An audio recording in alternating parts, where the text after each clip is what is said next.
जब सुने के होई भोजपुरी गाना बस बजे के चाही गाना। सारा राना होली है, होली है। सारा राना होली है।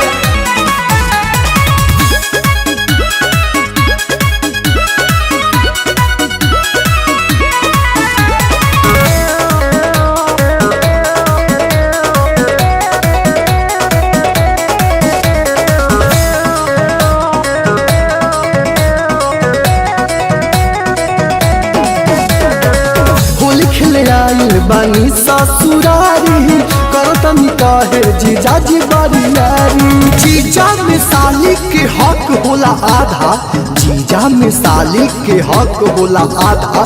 डाले तो रंग जन डाला तू बाधा बोला हई रे हई हा। होली खेले आइल बानी ससुरारी करतनी कहे जीजाजी बरियारी। हम बानी कुमार जानी नाच सलवार, तेरे चीज के ना हमसे उम्मीद कीजिए। गाल पर गुलाल भल घास लिए जीजा, लहंगा में डाले के न जीत कीजिए। गाल पर गुलाल भल घास लिए जीजा, लहंगा में डाले के न जीत कीजिए। होली है, होली है। सारा राना होली है।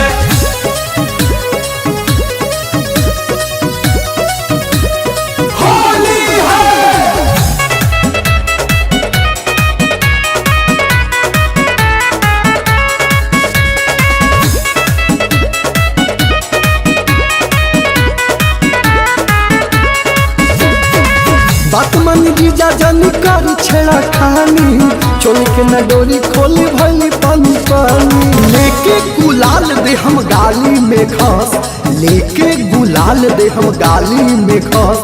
आ लहंगा से ठोपे ठोपे चुबे लगी रस बोला हई रे हा।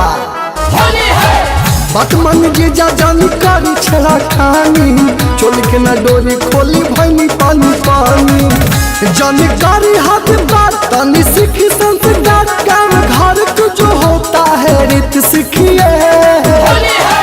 गाल पर गुलाल भले घास लिए जीजा, लहंगा में डाले के न जीत कीजिए। गाल पर गुलाल भले घास लिए जीजा, लहंगा में डाले के न जीत कीजिए। सारा राना होली है, होली है। सारा राना होली है।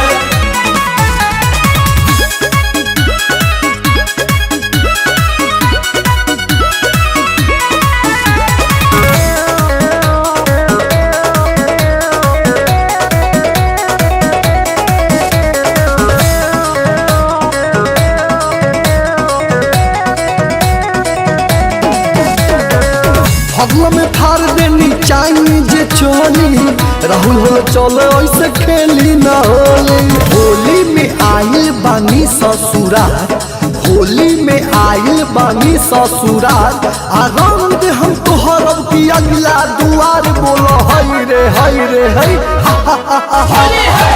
भगवा में फाड़ देनी चाइनीज चोली, मनु बने से ऐसे खेली ना होली। देखली है नीतीश बड़ी आवत खिस, जन जाई है नीतीश जन किस लीजिए।